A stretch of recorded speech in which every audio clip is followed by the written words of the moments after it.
step into Marple Whispers, where silence screams with hidden crimes. I'm Sean, and together we'll peel back the velvet curtain of polite society to reveal the treachery beneath. Trust no one. Question everything. The killer is closer than you think. A quiet English village where secrets unravel like a deadly thread. A dressmaker arrives for a fitting, only to find her client strangled with a silk tape measure, twisted tight around her neck. But wait, that's not the killer's weapon. A hidden puncture wound reveals a calculated stab with a kitchen skewer, the scene staged to fool everyone. Enter Miss Jane Marple, the unassuming spinster with a mind sharper than any needle. As whispers spread and alibis crumble, suspicion falls on the husband, Arthur Spenlow, his mysterious lunch-hour disappearance, shady withdrawals, and old love letters from Eva's past lover. Was it jealousy, blackmail, or something darker lurking in family shadows? With clocks tampered, letters concealed, and a secret trip to Netherby, Marple pulls the threads. The stopped watch at 12:05, a scuff mark at the gate, a watchful sister-in-law. In a shocking twist, it's not the husband, it's his protective sister Edith, driven by fear of scandal, who struck the fatal blow and framed the dressmaker. One village, one murder, endless deceptions. Who knew a tape measure could tie up so many lies? Stay tuned. The truth stitches everything together. Chapter 1. The Unexpected Appointment. The village of St. Mary Mead lay nestled in the gentle folds of the English countryside. A place where time seemed to linger like morning mist over the meadows. Cottages with roses climbing their walls stood in tidy rows, and the air carried the faint scent of wood smoke from chimneys that had puffed contentedly for generations. It was a haven of predictability, where the most scandalous event might be a misplaced library book or a whispered quarrel at the Women's Institute. Yet, on this crisp October afternoon in 1935, an undercurrent of unease stirred the leaves as they fell from the ancient oaks. Miss Jane Marple, an elderly spinster of unassuming appearance but razor-sharp intellect, resided in a neat cottage at the heart of it all. Her drawing-room was a sanctuary of chintz curtains and polished mahogany, where she spent her days knitting intricate patterns that mirrored the complexities of human nature. Today, her needles clicked rhythmically over a soft pink shawl, destined for her nephew, Raymond's newest child. The wool unravelled smoothly from the ball, much like the threads of village life that she so astutely observed. Through her lace-curtained window, she could glimpse the comings and goings on the high street. The postman on his bicycle, the baker's boy with his basket, and the occasional villager pausing for a chat. It was during one such peaceful interlude that the first ripple of disturbance arrived. Cherry Baker, Miss Marple's young maid, a brisk modern girl with a fondness for lipstick and wireless programs, burst into the room, her apron askew and her eyes wide with excitement. "Oh, miss, you'll never believe what's happened. It's dreadful, simply dreadful." Miss Marple set down her knitting with deliberate calm, her blue eyes twinkling behind her spectacles. "Do sit down, Cherry, and tell me properly. What has occurred?" Cherry perched on the edge of a chair, her words tumbling out like spilled beads. "It's Miss Pollitt, the dressmaker." She went to Laburnum Cottage for a fitting with that new Mrs. Spenlow. You know, the one who moved in last spring with her husband, the bank clerk. Well, she found the poor woman dead. Strangled, they say, right there in her sitting room. Constable Pulk's been called, and Doctor. Haydock, too. The whole village is buzzing." Miss Marple's expression remained serene, though her mind raced ahead, piecing together fragments of information she had gleaned from recent teas and garden fence conversations. Mrs. Eva Spenlow was a relative newcomer, a buxom woman with a taste for flamboyant hats and a laugh that carried across the green. Her husband, Arthur Spenlow, was a quiet sort, spectacles perched on his nose, always hurrying to the branch bank in Much Benham with his briefcase clutched tightly. They seemed an ordinary couple, yet Miss Marple knew that ordinariness often masked deeper currents. "Tell me more, Cherry," she prompted gently. "How did Miss Pollitt come upon her?" Cherry leaned forward, her voice dropping to a conspiratorial whisper.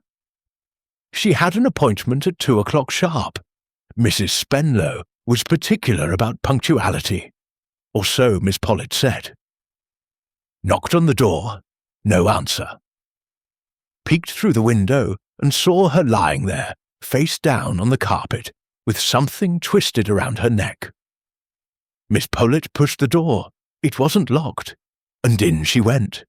Screamed fit to wake the dead, dropped her sewing things, and ran straight to the post office to raise the alarm. Mrs. Price Ridley was there buying stamps and nearly fainted on the spot. The image conjured was vivid. Miss Pollitt, a prim woman in her 50s, with pins perpetually in her mouth and measuring tapes draped like scarves over her shoulders, stumbling upon horror in the midst of her routine. Laburnum Cottage, with its cheerful yellow flowers cascading over the porch in summer, now transformed into a scene of macabre stillness. Miss Marple could almost picture the room. The chintz sofa, the vase of wilting chrysanthemums on the mantel, and the body sprawled awkwardly, limbs askew as if in mid-fall. "And what was around her neck?" Miss Marple inquired, her tone mild but probing. "A tape measure, miss. One of those dressmaker's ones, all marked in inches, twisted tight as a noose. Can you imagine? Poor Miss Pollitt swears it wasn't hers. She'd brought her own in her basket. But there it was, plain as day. A tape measure." Miss Marple's fingers twitched involuntarily, as if feeling the familiar fabric. Strip herself. How peculiar, how intimate a weapon, something so everyday turned to deadly purpose. It spoke of improvisation, or perhaps calculation. In her long life, she had seen stranger things. A poisoned pen nib, a rigged bird bath. People, she reflected, were endlessly inventive in their wickedness, often drawing from the mundane to conceal their intent. By tea time, the news had spread like wildfire through the village. At the Blue Boar Inn, men clustered over their pints, speculating in low voices. "Burglar, mark my words," grunted old Mr. Petherick, the solicitor. "These newcomers bring trouble." Across the way at the vicarage, the Reverend Clement shook his head sorrowfully, while his wife, Griselda, a vivacious young woman with a penchant for drama, exclaimed, "It's like something out of a novel. Who could have done such a thing?" Miss Marple, sipping her Darjeeling from a delicate china cup, pondered the implications. Strangulation suggested closeness, a personal grudge rather than random malice. And the unlocked door, no signs of struggle mentioned yet. Had Mrs. Spenlow known her assailant, welcomed them in? The afternoon light slanted through the window, casting long shadows that seemed to whisper secrets. As Cherry cleared the tea things, Miss Marple picked up her knitting once more, the needles resuming their steady rhythm. "Human nature is much the same everywhere," she murmured to herself, "and in a village like this, secrets have a way of unravelling." Little did she know that this unexpected appointment with death would draw her into a web of deception as tangled as the wool in her lap. The quiet of St. Mary Mead was shattered, and the game, as they say, was afoot. Chapter 2. The Husband's Alibi. The sun had dipped low over the rooftops of St. Mary Mead, casting a golden haze that softened the edges of the cottages and turned the village green into a tapestry of amber and shadow. It was the hour when labourers trudged homeward, their boots heavy on the cobbled paths, and housewives drew curtains against the encroaching dusk. Yet, on this particular evening, an unnatural hush blanketed Laburnum Cottage, broken only by the murmur of official voices and the occasional creak of a gate, as curious onlookers lingered at a respectful distance. Arthur Spenlow, a man of habitual precision, approached his home with the same measured stride he employed each day after his commute from the bank in Much Benham. His briefcase swung lightly at his side, containing nothing more exotic than ledgers and a half-eaten sandwich wrapped in brown paper. He was a slight figure, bespectacled and neatly attired in a grey suit that hung a trifle loosely on his frame, as if life had worn him thinner than his years warranted. At 45, he carried the air of a perpetual understudy, content, or so it seemed, with the supporting role in his own existence. As he turned the corner onto the lane, his steps faltered. A cluster of villagers hovered near his gate, their faces etched with that peculiar blend of sympathy and avid interest that accompanies tragedy. Constable William Polk, a sturdy young man with a moustache that aspired to authority, stood sentinel at the door, his uniform buttoned to the chin. Beyond him, through the open doorway, Spenlow glimpsed movement. Men in plain clothes, one scribbling in a notebook, another kneeling by the hearth. "Mr. Spenlow." Polk stepped forward, his voice gruff but not unkind. "I'm afraid there's been an incident." "You'd best come inside, sir." Spenlow's hand tightened on his briefcase handle. "An incident? What do you mean? Is it Eva? Has something happened to my wife?" Polk hesitated, glancing toward the interior. Perhaps it's better if the inspector explains. Ushered into his own sitting room, Spenlow felt the familiar space warp into something alien. The chintz armchairs, the polished oak sideboard with its array of wedding china, everything was as it should be, yet horribly askew. And there, on the floor, partially screened by a sheet that someone had mercifully draped, lay the outline of a form he knew too well. A plump arm protruded, the sleeve of a floral blouse rucked up to reveal a wristwatch that ticked no more.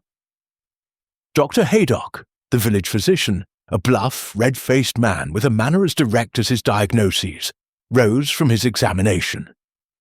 "Ah, Spenlow. Dreadful business, my condolences." Spenlow staggered, clutching at the mantel for support. The clock there chimed 6, its notes mocking in their normalcy. "Eva? Dead?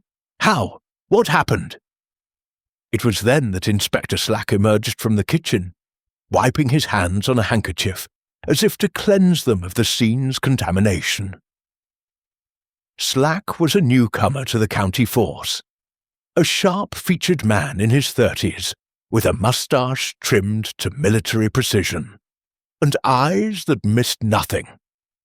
He had a reputation for efficiency, though some whispered he lacked imagination, a flaw that in St. Mary Mead could prove fatal to solving the subtler crimes of the heart. "Mr. Spenlow, I'm Inspector Slack. We're treating this as a suspicious death. Your wife was found strangled this afternoon. A dressmaker, Miss Pollitt, discovered her around 2 o'clock. "Strangled?" Spenlow's voice cracked, his face draining of colour until it matched the pallor of the wallpaper. He sank into a chair, his briefcase thudding to the floor. "But who?" Why? Eva never harmed a soul. Slack pulled up a stool, his notebook at the ready. That's what we aim to find out. When did you last see your wife? This morning, before I left for work, around 8. We had breakfast, tea and toast as usual. She mentioned Miss Pollitt coming for a fitting. Nothing out of the ordinary. And your whereabouts today? At the bank, of course. I arrived at 9, worked through lunch, had a sandwich at my desk, and left at 5. Stopped at Mr. Briggs's grocery on the way home for some tea leaves. You can ask them. Slack jotted notes with swift, economical strokes. We'll verify that. Any enemies, arguments, unusual visitors? Spenlow shook his head, his glasses slipping down his nose. He pushed them up absently. None that I know of. Eva was sociable, but not in a way that stirred trouble. We moved here for a quiet life, away from the city bustle. The inspector nodded, though his eyes lingered on Spenlow's trembling hands. Door was unlocked when Miss Pollitt arrived. No signs of forced entry. Valuables intact. Silver on the sideboard, purse on the table with money spilling out. Doesn't scream burglary, does it? Spenlow's gaze darted to the purse, then away. Perhaps she surprised an intruder. Eva was trusting, always left the latch off during the day. Perhaps, Slack closed his notebook with a snap, we'll need a formal statement at the station tomorrow. For now, is there somewhere you can stay?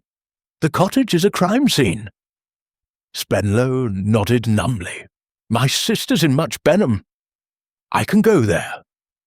As the inspector directed constables to seal the room, Spenlow sat motionless, staring at the sheeted form. A tape measure, he noticed dimly. Yellow fabric peeking from under the edge, marked in bold inches. It seemed absurd. A prop from one of Ava's sewing sessions turned sinister. His mind reeled, fragments of the morning replaying. Ava's cheerful wave from the window, her laughter at some trivial joke. How could she be gone? Outside, the villagers dispersed reluctantly, their whispers carrying on the evening breeze. Poor man, murmured Mrs. Price Ridley, a formidable widow with a nose for scandal. But mark my words, it's always the husband. Her companion, Miss Hartnell, clucked in agreement.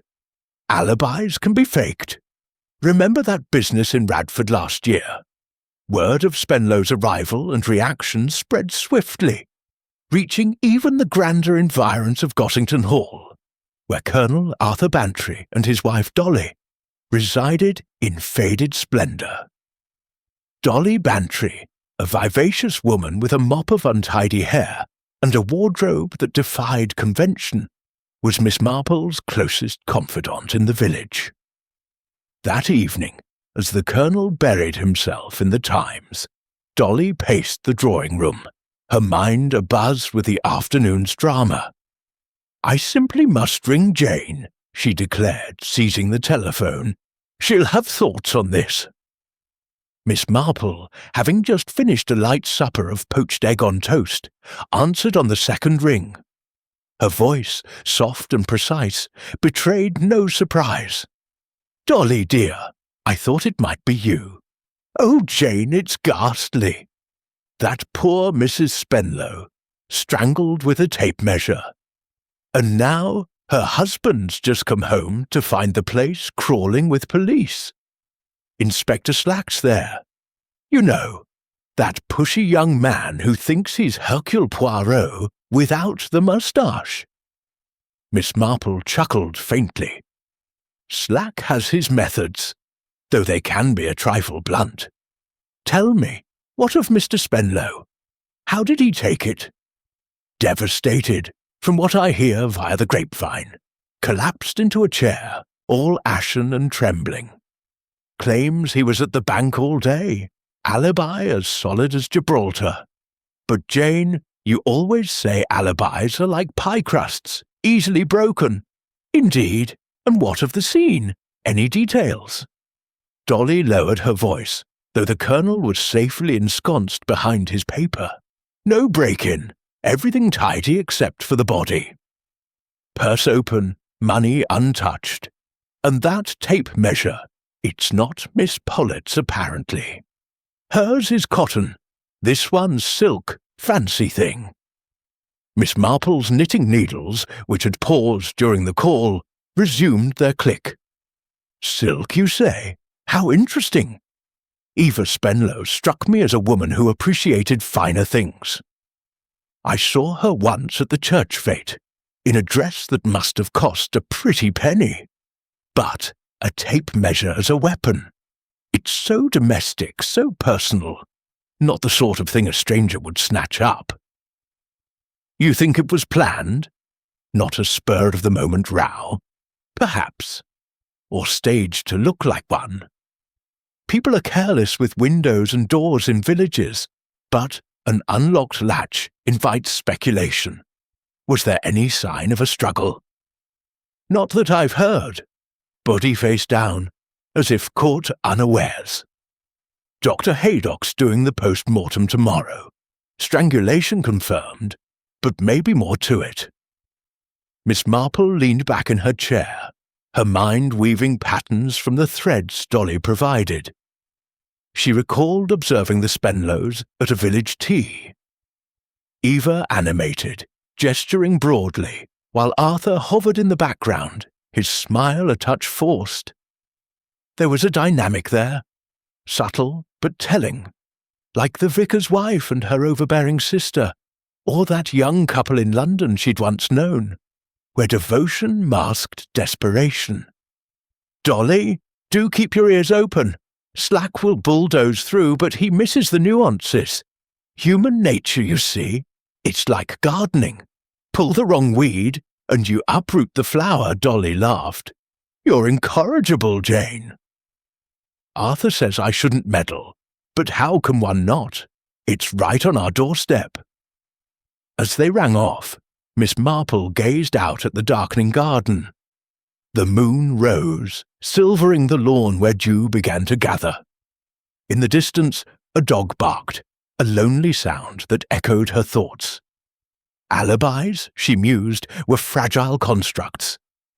Mr. Spenlow's seemed airtight, yet cracks could appear under scrutiny. The bank colleagues, the grocer, they were human, prone to lapses in memory or loyalty. Meanwhile, at the police station in Much Benham, Inspector Slack pored over his notes by the harsh light of a desk lamp. Constable Polk hovered nearby, eager to assist. "Solid alibi, sir," Slack grunted. "On the surface, bank manager confirms he was there till 5. Grocer remembers him buying tea around past. But something niggles. The tape measure, why that?" And the watch on her wrist stopped at 12:05. Odd time for a fitting. Polk frowned. Maybe it broke in the struggle.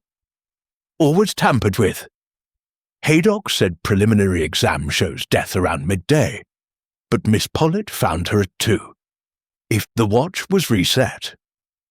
A theory germinated in Slack's mind, but he dismissed Polk for the night.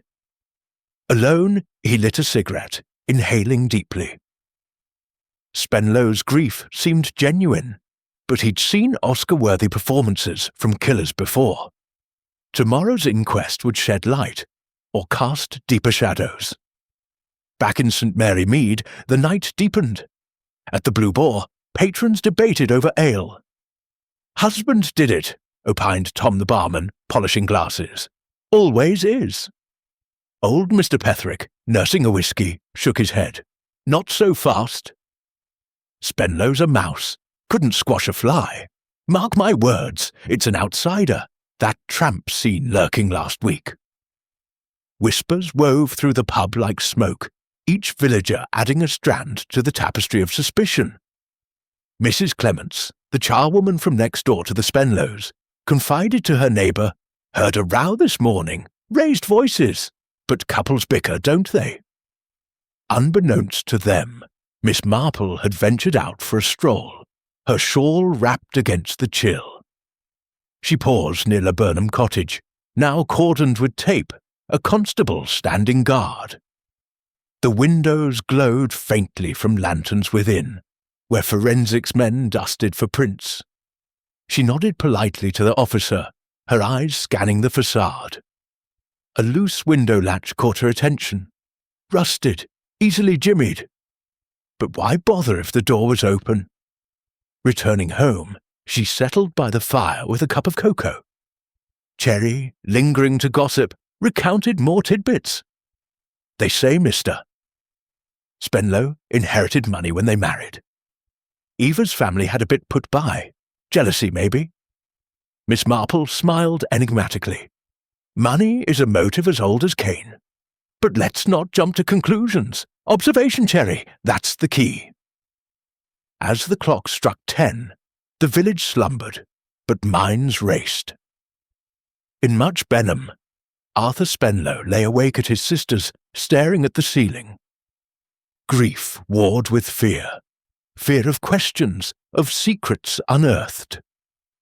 Eva's laughter echoed in his memory, mingled with harsher words from their last breakfast. "You're suffocating me, Arthur," she'd said lightly, but her eyes held a spark of truth. Inspector Slack, retiring to his lodgings, reviewed the purse contents. Coins, a handkerchief, a ticket stub from a London train 2 weeks prior. Why London? Spenlow hadn't mentioned trips.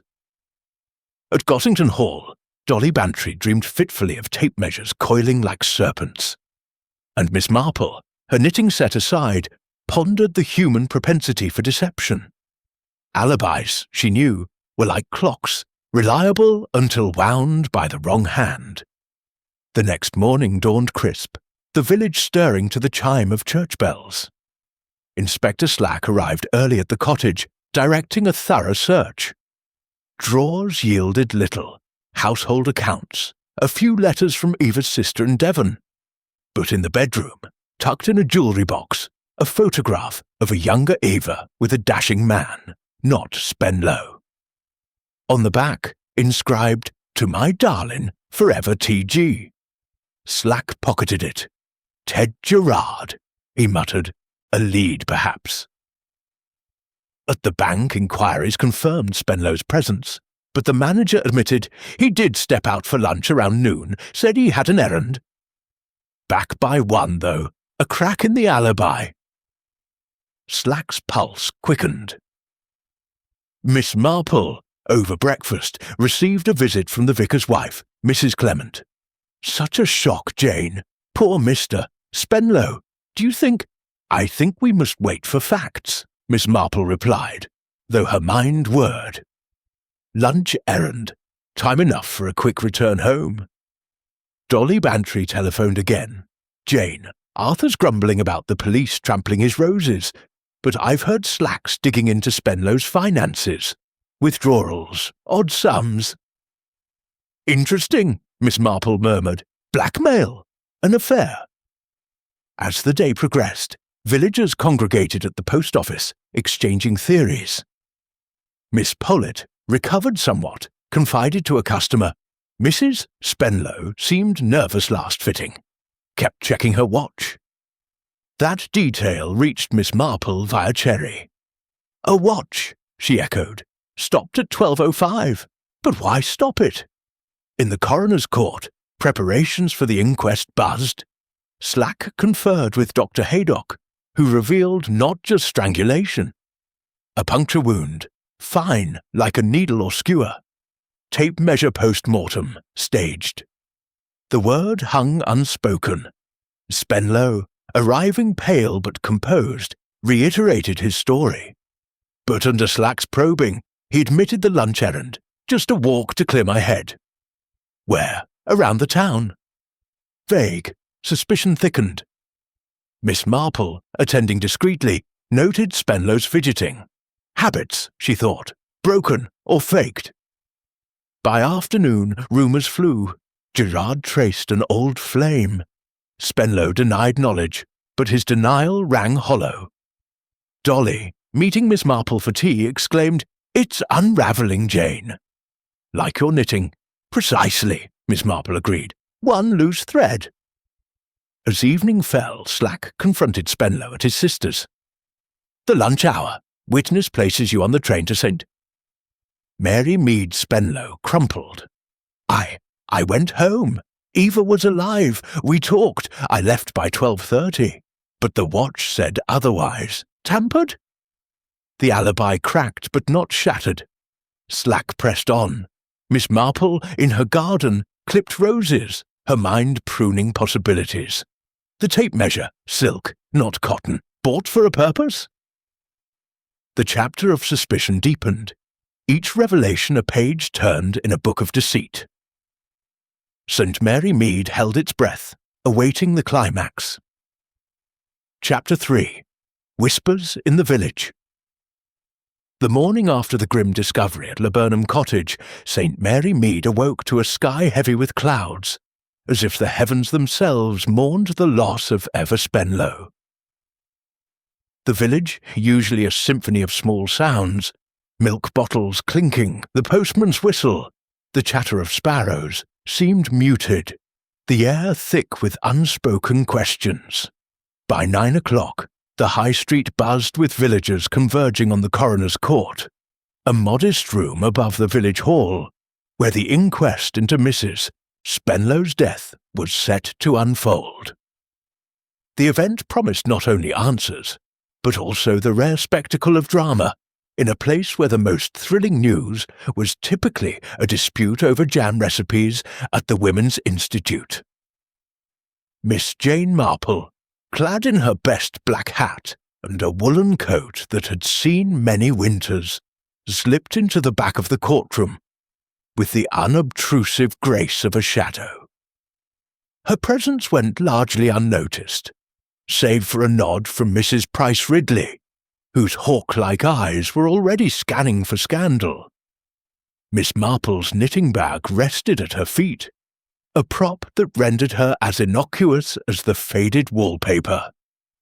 Yet her blue eyes, bright and unyielding behind her spectacles, missed nothing. The nervous fidgeting of Mr. Spenlow in the front row, the stern posture of Inspector Slack as he conferred with the coroner, and the hushed excitement of villagers craning for a glimpse of the proceedings. The coroner, Mr. Melrose, a bespectacled man with a voice like dry parchment, called the room to order.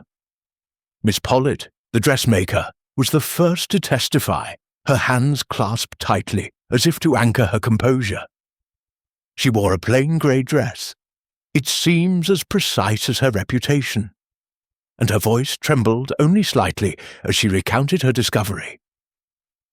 "I arrived at Laburnum Cottage at 2 o'clock sharp, as arranged. I knocked, but there was no answer. I thought perhaps Mrs. Spenlow was in the garden, so I peered through the sitting-room window. That's when I saw her, lying on the floor, face down, with a tape measure around her neck." She paused, her lips quivering. "I pushed the door. It was unlocked and went in. The tape measure, it wasn't mine. Mine's cotton, plain, in my basket. This one was silk, marked in black numerals. I screamed and ran for help. A murmur rippled through the crowd. A silk tape measure, such an odd detail, like a flourish in a stage play." Miss Marple's fingers twitched, as if longing for her knitting needles to tease out the knot of this clue. Silk suggested expense, intention, perhaps even a gift.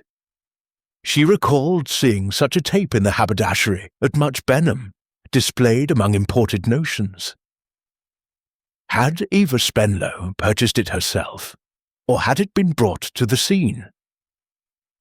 Dr. Haydock took the stand next, his broad shoulders and ruddy cheeks a stark contrast to the pallor of the occasion. His testimony sent a jolt through the room. Death was not by strangulation, despite appearances, he declared, adjusting his glasses.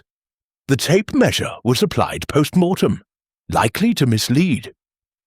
The true cause was a puncture wound, at the base of the skull, inflicted with a thin, sharp instrument, possibly a hatpin or a skewer. Death was instantaneous, occurring around midday, based on rigor and body temperature. The revelation landed like a stone in still water. Not strangled, a staged scene. The villagers exchanged glances, their whispers rising.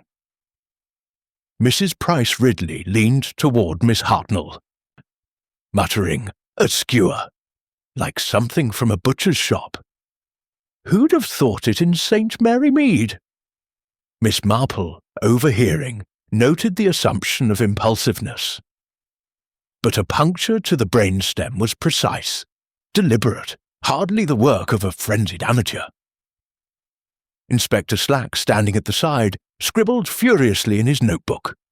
His earlier theory of a burglary gone wrong now seemed flimsy, like a house of cards in a breeze. No theft, no struggle, and now this staged tape measure. He glanced at Mr. Spenlow, whose hands twisted a handkerchief into knots. The husband's alibi, bank duties until 5, verified by colleagues and the grocer, had held thus far, but Slack sensed a thread loose enough to pull. Arthur Spenlow was called to testify, his steps faltering as he approached the stand. He looked diminished, his suit hanging loosely, his eyes red-rimmed behind his spectacles. "I last saw Eva at 8 this morning," he said, his voice barely audible. "We had breakfast, tea, toast, a bit of marmalade. She was cheerful, planning her day. Mentioned Miss Pollitt's visit. I left for the bank at 8:15, worked until 5, stopped at Briggs's grocery, then came home to this." He choked, pressing the handkerchief to his mouth. The coroner pressed gently. "Any enemies? Threats?" "None," Spenlow insisted. "Eva was well liked. We kept to ourselves mostly. No troubles, no debts." His gaze flickered to the floor, avoiding Slack's scrutiny. Miss Marple observed this with interest. Spenlow's grief seemed genuine, yet there was a brittleness to it, like porcelain that might crack under pressure. She recalled a village lad from years ago, caught stealing apples, whose earnest tears masked a calculated lie. People, she knew, could wear emotions like costumes. The inquest adjourned with a verdict of murder by person or persons unknown, and the villagers spilled onto the street, their voices a chorus of speculation. "An outsider," declared Mr. Petherick at the Blue Boar that evening, his whiskey glass raised for emphasis. "Some vagrant, or a spurned lover from London." The Spenlows were city folk, bound to have shadows in their past. Mrs. Clements, the charwoman from the cottage next door, offered a different angle over tea at the post office. "I heard a thump around noon, like a chair falling." Thought nothing of it. Mrs. Spenlow was always rearranging furniture. But now, her voice trailed off, her eyes wide with hindsight. By afternoon, Inspector Slack had mobilized his small team to canvass the village. He knocked on doors, his questions sharp and relentless. Mrs. Harmon, the butcher's wife, recalled seeing a tramp near the churchyard a week prior, his coat ragged and his manner furtive. "Looked like trouble," she said, wiping flour from her hands. But the tramp, tracked to a neighbouring village, had an alibi cemented by a publican's ledger. Slack's focus shifted to the Spenlows' past. A search of Laburnum Cottage, conducted with Constable Pulk's meticulous assistance, unearthed a bundle of letters hidden in a hat box under the bed. They were penned in a bold hand signed Ted, and spoke of a passionate romance from Eva's youth in London before her marriage. Phrases like, "My heart remains yours," and "if only we could turn back time," hinted at unresolved longing. The most recent letter, dated a month ago, ended with a cryptic plea, "Meet me. We must settle this slack. Dispatched a constable to locate Ted Gerard, identified as a former clerk now living in the nearby town of Netherby."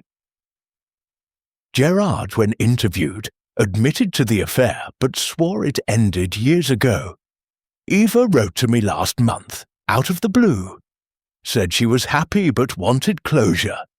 I told her to leave it be. I've a family now."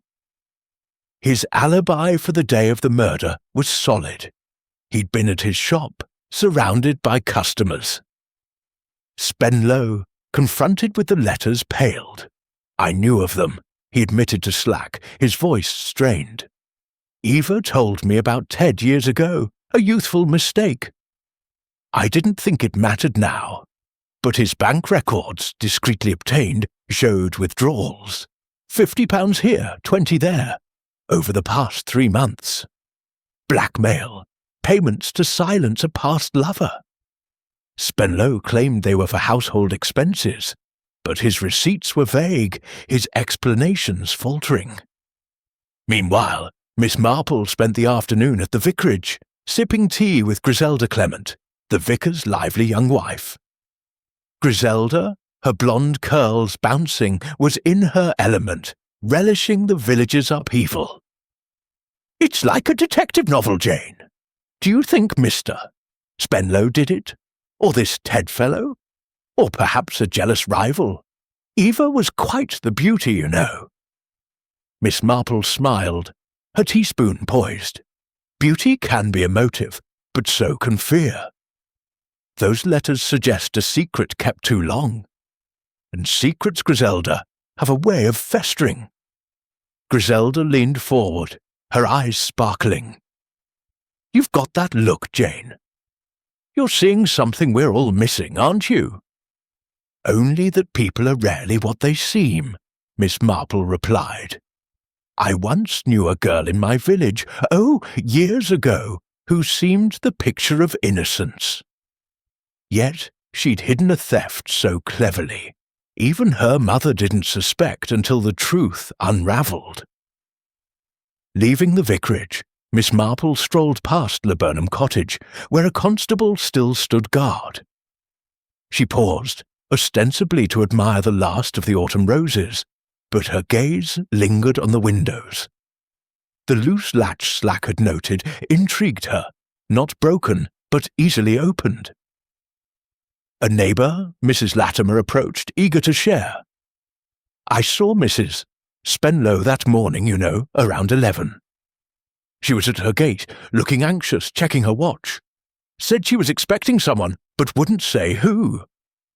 Miss Marple nodded, filing the detail away. A watch stopped at 12:05, yet death at midday. An appointment, perhaps not with Miss Pollitt. She recalled a case from her youth, where a stopped clock had been the key to a killer's undoing, its hands moved to mislead. That evening, at Gossington Hall, Dolly Bantry hosted an impromptu gathering, unable to resist the lure of gossip. Colonel Bantry, grumbling about village nonsense, retreated to his study, leaving Dolly, Miss Marple, and a few others to dissect the day's revelations. "Those letters!" Dolly exclaimed, pouring sherry. "Ted Gerard sounds like a cad. But why kill her now, after all these years?"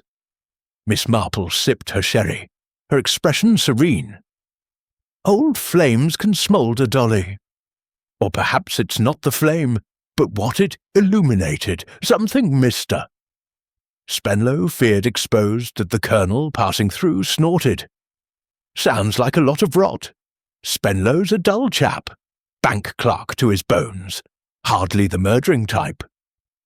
"Dullness can be a mask," Miss Marple said softly.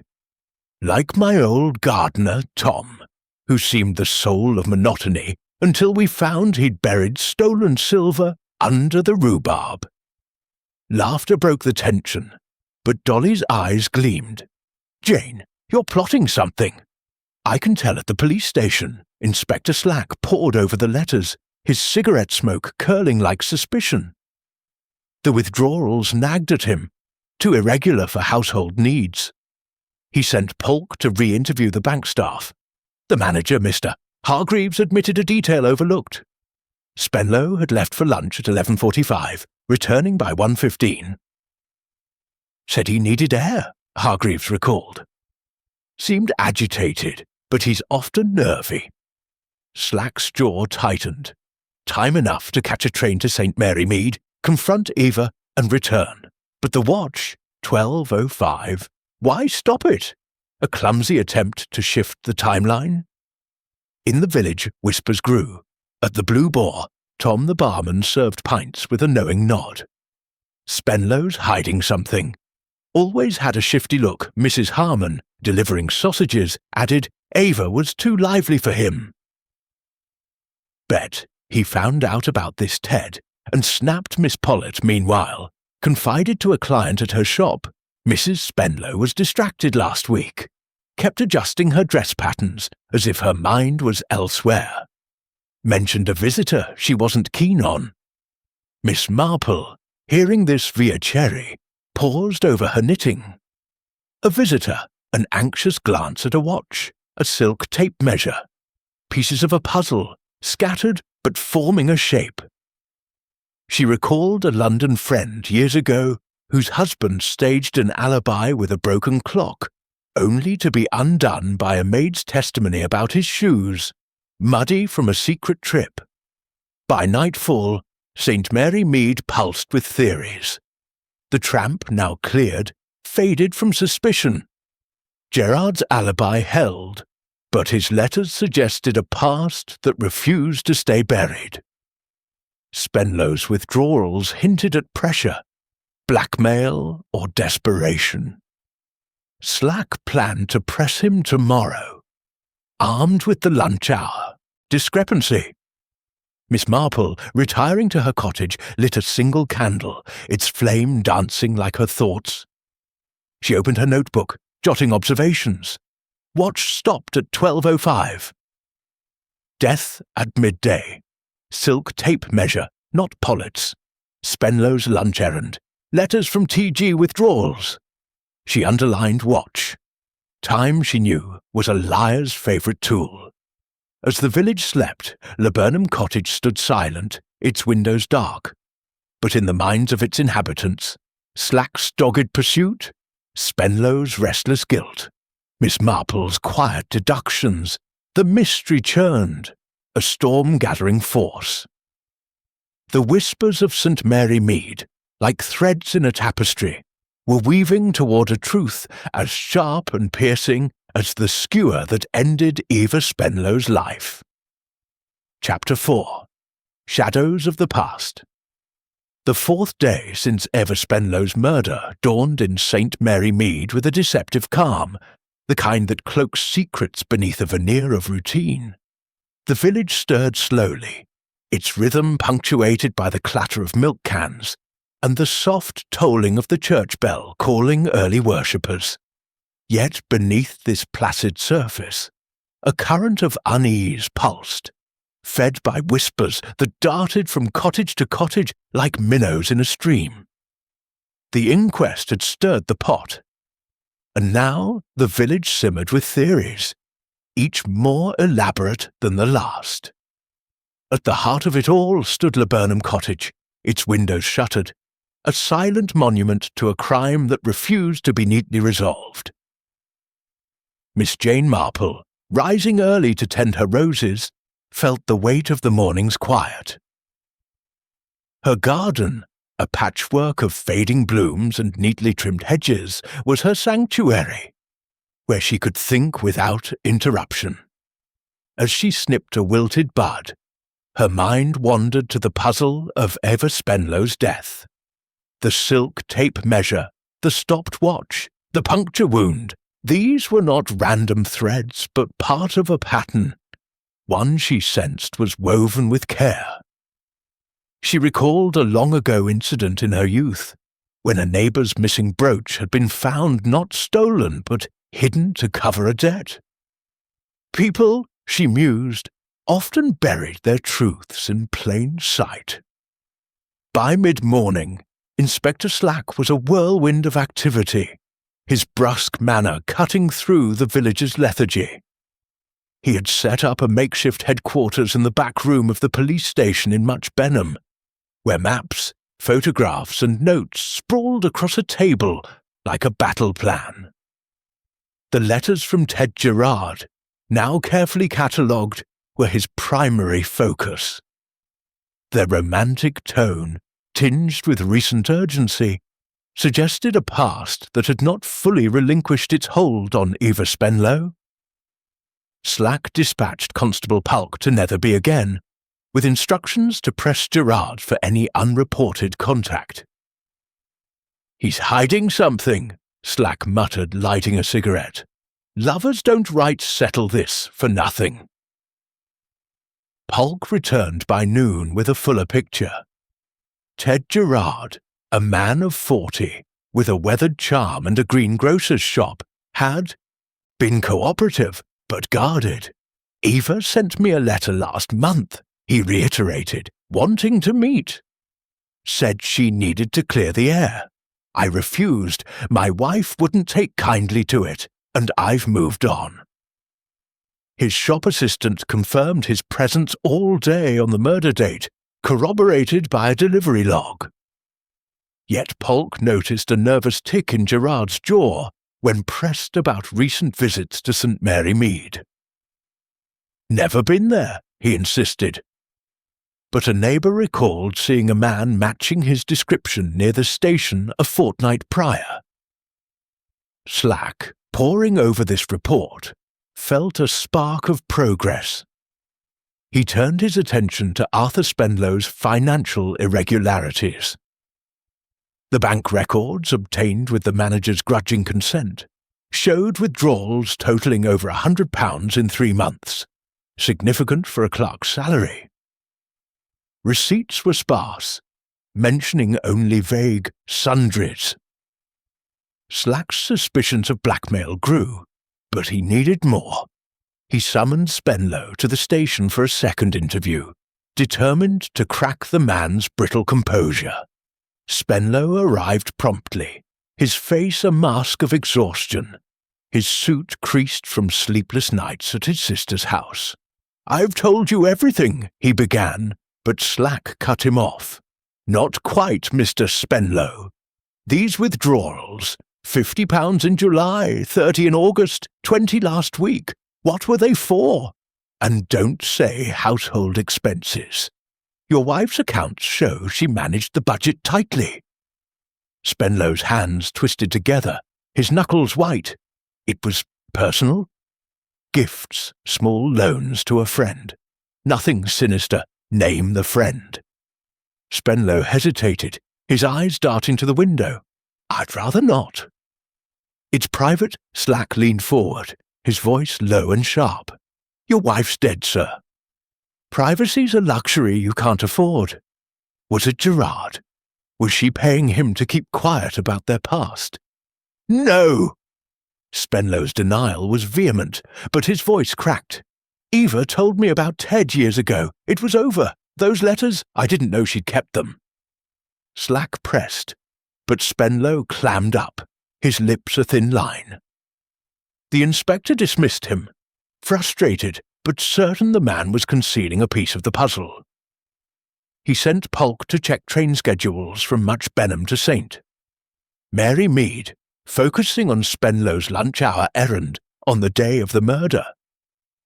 A ticket collector recalled a man in spectacles boarding the 11:50 train, returning on the 12:45. "Could be Spenlow," Polk reported. "He's not distinctive, but the timing fits." Meanwhile, the village hummed with its own investigations. At the post office, Mrs. Price Ridley held court, her voice carrying over the clink of coins. "It's obvious, isn't it?" That Gerard fellow came back, stirred up old feelings, and Spenlow found out. Men don't take kindly to being cuckolded. Her audience nodded, though Miss Hartnell countered, "Or it's a woman." Eva was flashy. Might have made an enemy among the ladies here. Miss Marple, stopping by to post a letter to her nephew, overheard this exchange. She smiled politely, her mind cataloguing the gossip. Jealousy was a potent motive, but the precision of the murder suggested calculation, not passion. She recalled a case in her village years ago, where a spurned suitor had poisoned a rival with such finesse that the death was nearly ruled natural. The key had been a diary, hidden in plain sight. Did Eva have such a record? Under the guise of needing a hem mended, Miss Marple visited Miss Pollitt's tiny shop, its walls lined with bolts of fabric and patterns pinned like maps. Miss Pollitt, still shaken but eager to resume work, welcomed her. "Such a dreadful thing, Miss Marple. I can't touch a tape measure without shivering." "I quite understand, dear," Miss Marple said, her tone soothing. "Mrs. Spenlow must have been a particular client. Did she seem herself lately?" Miss Pollitt hesitated, threading a needle with care. "She was distracted. Last week, during a fitting, she kept glancing at her watch, as if waiting for someone. Said she had an important appointment, but not with whom. She was fidgety, dropped pins everywhere." Miss Marple nodded, her eyes on the needle's glint. "And the tape measure, the silk one. Had you seen it before?" "No, never. Mine are cotton, practical. Hers was fancy, like something from a London shop. I thought it odd. She wasn't one for extravagance in her sewing things." This detail lodged in Miss Marple's mind like a burr. She thanked Miss Pollitt and left, her thoughts circling the watch and the tape measure. At home, she sat by her fire, her knitting untouched, and opened her notebook. She wrote, "Silk tape measure, imported, gift." Watch stopped at 12:05, death at midday. Appointment, not with Pollitt. Gerard's letters, Spenlow's withdrawals. She underlined appointment. Eva's anxiety suggested a meeting planned, perhaps unwelcome. By afternoon, the village's gossip reached a fever pitch. At the Blue Boar, Tom the barman poured pints with a sage air. "Spenlow's money troubles, that's the key. Heard he was dipping into savings. Bet Ava was spending beyond their means. Mrs. Harmon, delivering meat, added, or he was paying someone off. That Gerard, maybe, threatening to talk Dolly Bantry, hosting Miss Marple for tea at Gossington Hall, was in high spirits, her eyes gleaming with the thrill of the mystery.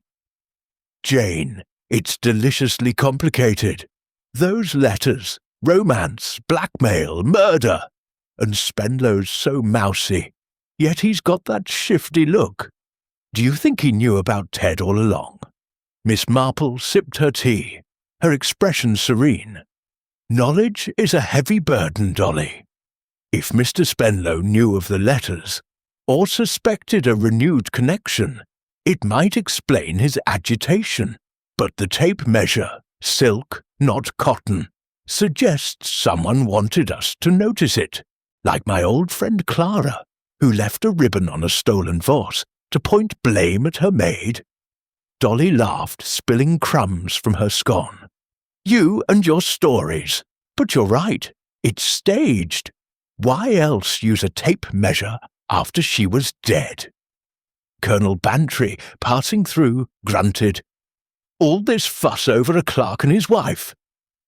Probably some drifter, panicked and ran. "Slack's wasting time on Spenlow, perhaps," Miss Marple said mildly. "But drifters don't carry silk tape measures, Colonel, and they rarely know anatomy well enough to strike the brainstem." The Colonel blinked, muttered something about fanciful notions, and retreated. Dolly leaned forward. "Jane, you're onto something, spill it." "Only the details matter," Miss Marple replied. "The watch, the tape measure, the letters, they're threads in a pattern. Pull one, and the rest may unravel. That evening, Slack's team uncovered another clue. A ticket stub in Eva's purse, not from London as he'd first thought, but from a local bus to Netherby, dated 2 weeks prior. Had Eva visited Gerard, or someone else? Slack sent Polk to the bus depot, where the driver recalled a woman matching Eva's description, travelling alone, looking on edge. Spenlow, questioned again, denied knowledge of the trip. Eva went shopping sometimes, she didn't always tell me. His voice was flat, but his hands shook, betraying strain. Miss Marple, hearing of the ticket via Cherry, who had a cousin at the depot, added it to her notes. A secret trip, an anxious demeanour, a stopped watch. She recalled a vicar's sister who'd hidden a forbidden romance behind shopping trips, uncovered when a grocer noted her absence from his shop. At the police station, Slack pieced together a timeline. Eva, alive at 11 per Mrs. Latimer death, at midday per Haydock. Spenlow on the 11:50 train, back by 12:45. Tight, but possible. The watch stopped at 12:05 nagged him. A deliberate act or a coincidence of a broken mechanism? In the village, speculation swirled. Mrs. Clement, sweeping her step, told a neighbour, "I saw Eva at her gate that morning, clutching a letter. Looked like she'd been crying." This reached Miss Marple through the grapevine, adding another thread. Letter, possibly from Gerard. Emotional distress. As night fell, Slack visited Laburnum Cottage, now a shrine of evidence markers. He examined the sitting room, picturing the scene. Eva, perhaps standing by the mantel, struck from behind. The skewer, still missing, suggested a kitchen weapon familiar to a household. The tape measure draped post-mortem was a taunt, a misdirection. But why silk? Miss Marple, in her cottage, lit a lamp and reviewed her notes. The puzzle was taking shape, like a shawl emerging from her needles. She recalled a London case, where a husband's jealousy had been masked by a staged robbery, undone by a single inconsistent detail. A glove left behind, not his, wife's size. Here, the tape measure was the glove. Wrong, yet deliberate. At the Blue Boar, the evening crowd debated. "Gerard's the key," said Mr. Petherick. "Old lover, stirring trouble," Mrs. Harmon countered. Spenlow's withdrawals scream guilt. Paying someone to keep quiet, then silencing Eva instead. Miss Pollitt, closing her shop, confided to a late customer. Eva mentioned a gift last month. Something small, from a friend. Wouldn't say more Miss Marple, hearing this via Cherry. Underlined gift in her notebook. The tape measure, perhaps.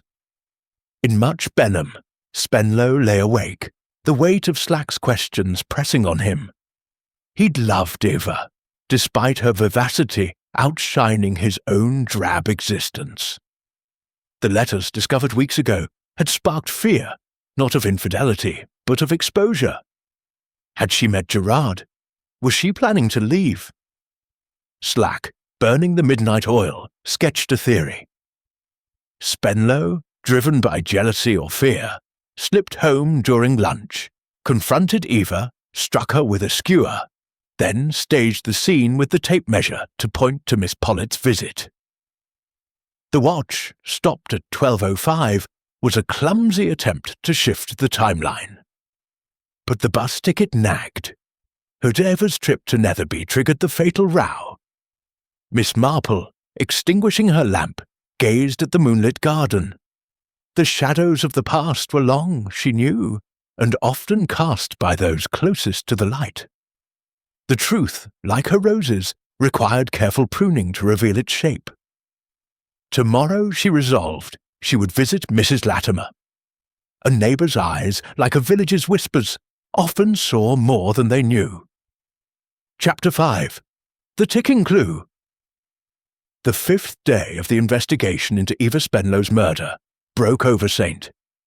Mary Mead with a brittle clarity, the kind of autumn morning where frost kissed the grass, and the air carried a sharpness that quickened the pulse.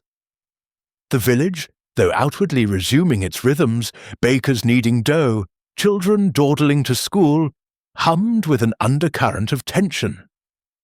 Laburnum Cottage remained a silent sentinel, its curtains drawn, its garden gate now a pilgrimage point for the curious and the morbid.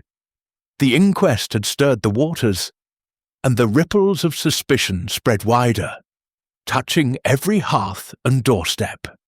Miss Jane Marple, wrapped in a shawl against the morning chill, stood at her garden gate, her eyes tracing the lane toward the cottage. Her roses, dusted with frost, seemed to nod in sympathy with her thoughts. The puzzle of Eva's death was like a half-finished embroidery, its pattern emerging but obscured by stray threads. The silk tape measure, the watch stopped at 12:05, the missing skewer, these were not mere clues but deliberate stitches, sewn by a hand that understood deception. She recalled a long-ago incident in her village where a stolen necklace had been hidden in a flower pot, the thief betting on its ordinariness to escape notice. Eva's killer, she sensed, had banked on a similar misdirection. At the Much Benham police station, Inspector Slack was a study in restless energy, his desk littered with reports, cigarette ash, and half-drunk cups of tea. The investigation had stalled, like a cart mired in mud. Ted Gerard's alibi held firm, corroborated by multiple witnesses, and his connection to Eva seemed confined to faded letters and a refused meeting. Arthur Spenlow's lunch-hour train ride was tantalizing but inconclusive. The ticket collector's memory was hazy, and no one in St. Mary Mead could place him at the cottage before evening. Yet Slack's instincts, honed by years of chasing petty thieves and the occasional murderer, told him Spenlow was the key. The man's evasions about the withdrawals, over £100 with no clear purpose, smelled of guilt, or at least fear. Slack summoned Constable Polk, whose earnestness was both asset and annoyance.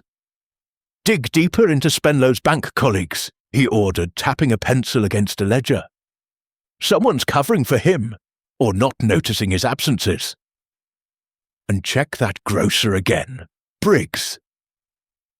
His story about Spenlow buying tea at 5:30, Fields too, Pat Polk nodded, scribbling notes. "And the bus ticket, sir?" "The one to Netherby?" Slack frowned. The ticket, found in Eva's purse, dated 2 weeks prior, suggested a clandestine trip. The driver's description, nervous woman in a floral hat, matched Eva, but Spenlow's ignorance of the journey rang hollow. Follow it up, find out who she met in Netherby. If not Gerard, then who? In St. Mary Mead, the village's gossip mill churned relentlessly. At the post office, Mrs. Price Ridley, her hat a fortress of feathers, declared to a rapt audience, "It's the money, mark my words." Spenlow was bleeding dry, paying off some secret. Eva probably threatened to expose it. Miss Hartnell, her rival in righteous indignation, countered, "Or she was the one with secrets." That bus ticket, she was sneaking off, meeting someone. A woman like that, all charm and no substance, Miss Marple, collecting her daily letters, listened with her usual air of mild distraction, her knitting bag slung over her arm. She noted the theories, each a thread in the village's tapestry of suspicion. The money intrigued her. Irregular withdrawals suggested pressure. But from whom? Blackmail, as Slack suspected, was plausible, yet the silk tape measure hinted at something more personal, a gesture almost theatrical. She recalled a case from her youth where a jilted lover had left a rose on a victim's body, a symbol of betrayal. Was the tape measure such a symbol? Determined to gather more threads, Miss Marple paid a call on Mrs. Latimer, the neighbour who had seen Eva at her gate the morning of the murder. Mrs. Latimer, a plump woman with a penchant for lavender scent and gossip, welcomed her into a parlour stuffed with doilies and china figurines. "Oh, Miss Marple, it's been dreadful," she began, pouring tea with a trembling hand. "Poor Ava, so full of life, and now this." "You mentioned seeing her that morning," Miss Marple prompted, her tone gentle. "She seemed anxious, you said?" Mrs. Latimer nodded, her eyes wide. "Yes, around 11. She was at her gate, holding a letter, looking like she'd been crying. I asked if she was all right, and she said, 'Just waiting for someone, missus.' Latimer, it's important." But she wouldn't say more. Kept checking her watch, as if time was pressing. Miss Marple sipped her tea, her mind snagging on the letter. "Did you see the envelope? Any distinguishing marks?" Mrs. Latimer frowned, thinking, "Plain, I think." No stamp, which was odd. As if it was hand-delivered, this detail, small but sharp, lodged in Miss Marple's thoughts. A hand-delivered letter suggested proximity, a local sender, or someone bold enough to approach the cottage. She thanked Mrs. Latimer and left, her steps slow as she passed Laburnum Cottage. The constable on duty nodded, and she paused ostensibly to admire the fading laburnum blooms. Her eyes, however, scanned the garden path. A faint scuff mark in the dirt caught her attention. Not recent, but suggestive of a hurried departure. She filed it away like a pin in a cushion. At Gossington Hall, Dolly Bantry was in her element, hosting an impromptu lunch for the vicar and his wife, Griselda, with Miss Marple as the guest of honour.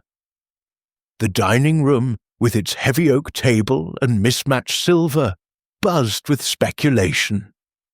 "Jane, you're positively sphinx-like," Dolly teased, slicing into a roast. "What do you make of this Netherby business? Eva sneaking off to meet someone. It's positively scandalous." Griselda, her curls bobbing, leaned forward. "I bet it was Gerard." Those letters were so passionate. Maybe she wanted to run off with him, and Spenlow found out Miss Marple smiled, spreading butter on a roll. Passion can be emotive, but so can fear of loss. Mr. Spenlow strikes me as a man who values control, his routine, his reputation. A threat to either might push him to extremes, but the tape measure, Dolly, silk, not cotton, it's like a signature, don't you think? Dolly's eyes widened. A signature? You mean the killer left it on purpose? Like a calling card? Perhaps, Miss Marple said, her tone mild. I once knew a woman who left a hairpin in a stolen book to point to her rival. The police missed it, but the village didn't. The vicar, Leonard Clement, sighed. All this talk of murder, it's unsettling. I'd rather believe it was an outsider, some transient troublemaker. Outsiders rarely know a household's habits, Miss Marple countered gently. The skewer, the tape measure, these are domestic things, intimate, like my old cook, who hid a stolen spoon in her apron, thinking no one would suspect her own tools. Dolly laughed, nearly upsetting her wine. Jane, you're incorrigible. Leonard, she's already solving it, I can tell. Back at the police station, Slack received Park's report from the bank. The manager, Mr. Hargreaves had clarified Spenlow's lunch-hour absence. He left at 11:45, said he needed to run an errand. Back by 1:15, a bit flustered, but not unusual for him. The grocer, mister. Briggs wavered on timing. Might have been earlier than 5:30. Could have been 4. I was busy. Didn't check the clock. This crack in Spenlow's alibi fueled Slack's resolve. He visited the bus depot, where the driver confirmed Eva's Netherby trip. She got off at the market square. Looked like she was meeting someone. Didn't see who a shopkeeper in Netherby recalled a woman in a floral hat browsing notions but buying nothing.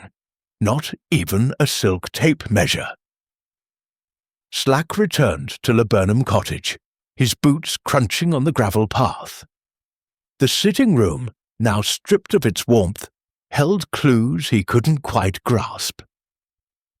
The mantel clock, ornate with gilt cherubs, had stopped at 2:15, aligning with Miss Pollitt's arrival. But Eva's wristwatch, stopped at 12:05, contradicted Haydock's estimate of death at midday. Slack examined it. A delicate silver piece with a cracked crystal. Had it broken naturally or been tampered with? He called Doctor Haydock, who arrived with his usual briskness. The watch? Could have stopped in a struggle, but the crack's shallow, more like a tap than a smash. And the hands, set forward, I'd wager. Takes a steady hand to do that without breaking the mechanism. Slack's pulse quickened. A staged timeline. He pictured Spenlow slipping home, striking Eva, then resetting the watch to mislead. But the tape measure, why add it? To point to Miss Pollitt? Or to mask the skewer's precision? In the village, gossip swirled like leaves in the wind. At the Blue Boar, Tom the barman served pints with a knowing nod. Spenlow's alibi's crumbling. Heard he was on that train. Bet he did her in, then scarpered back to work. Mrs. Harmon, delivering sausages, added, Eva's trip to Netherby, that's the key. She was up to something, and he couldn't stand it. Miss Marple, visiting Mrs. Clements, the charwoman next door, gleaned another fragment. I heard voices that morning, Mrs. Clements confided, polishing a brass candlestick. Around 11:30, a man's voice, sharp-like. Couldn't make out words, but ever sounded upset. Then that thump at noon. I thought it was furniture, but now. Miss Marple nodded, her mind weaving the threads. Voices at 11:30, thump at noon, watch at 12:05, Spenlow on the train. She recalled a case in London where a husband had staged a burglary to cover a murder, undone by a neighbour's ear for timing. Mrs. Clements's thump was a metronome tick in the puzzle. That evening, Slack convened a meeting with Colonel Melchett, the chief constable at the station. Melchett, a ruddy man with a military bearing, listened as Slack laid out his theory. Spenlow's our man. He leaves the bank at 11:45, catches the train, gets to the cottage by 12, argues with Ava, maybe about Gerard or the money, strikes her with the skewer, resets the watch to 12:05, adds the tape measure to point to Pollitt's visit. Back to work by 1:15, tight, but doable. Melchett stroked his moustache. Plausible, but the grocer's timing, 4 or 5:30, and the watch, why 12:05? Why not 2 o'clock to match Pollitt? Slack shrugged. He panicked, got sloppy. The tape measure's a red herring, meant to confuse us. Miss Marple, invited to Gossington Hall for sherry, shared her thoughts with Dolly and Melchett, who had stopped by. The watch is the key, Colonel, she said, her voice soft but firm. Stopped at 12:05, yet death at midday. It's like a play with the wrong cue. And the tape measure, silk, not cotton. It's too deliberate, like my old friend Agnes, who left a scarf on a stolen painting to blame her sister. Melchett frowned. Spenlow's a clerk, not a surgeon. That puncture wound, precise, almost medical. Clerks are meticulous, Miss Marple replied. and kitchens hold skewers. I once knew a clerk who forged a will with such care. No one suspected until the ink betrayed him. Dolly clapped her hands. Jane, you're weaving a net. But what about the Netherby trip? A loose thread, Miss Marple admitted. Eva's secrecy suggests a purpose, perhaps a confrontation or a plea. We must know who she met. As night fell, Slack revisited the cottage, his torch sweeping the sitting room. The clock's stopped hands mocked him. He checked the kitchen, no skewers missing, but one drawer was slightly ajar, as if rifled in haste. Outside, he noticed the scuff mark Miss Marple had seen, now blurred by police boots. A clue, perhaps, of a hurried exit. In her cottage, Miss Marple lit a candle, her notebook open. She wrote, Voices at 11:30, thump at noon, watch at 12:05, train at 11:50, Netherby ticket, silk tape measure, gift. She circled watch. Time, she knew, was a liar's canvas, painted to deceive. At the Blue Boar, the crowd grew rowdy. Spenlow's done for, Tom declared. Train ticket nails him. Mrs. Harmon whispered, but what if Eva was the blackmailer? Maybe she pushed him too far. In Much Benham, Spenlow sat in his sister's parlour, staring at a photograph of Eva, her smile radiant. The letters, the withdrawals, the trip to Netherby, they pressed on him like stones. He'd argued with Eva that morning about money, about secrets. Had she betrayed him? Or had he betrayed himself? Miss Marple, extinguishing her candle, gazed at the stars. The ticking clue, the watch, held the truth, she was certain. Like a clock in a case she'd once solved, its hands moved to hide a killer's steps. Tomorrow, she would tug another thread, perhaps Mrs. Latimer's letter, or the scuff mark's story. The pattern was there, waiting to be stitched together. Chapter 6. Threads Unraveling. The 6th day of the investigation into Eva Spenlow's murder dawned over St. Mary Mead with a deceptive serenity, the kind that masks a storm brewing beneath clear skies. The village, bathed in pale sunlight, went through its morning rituals.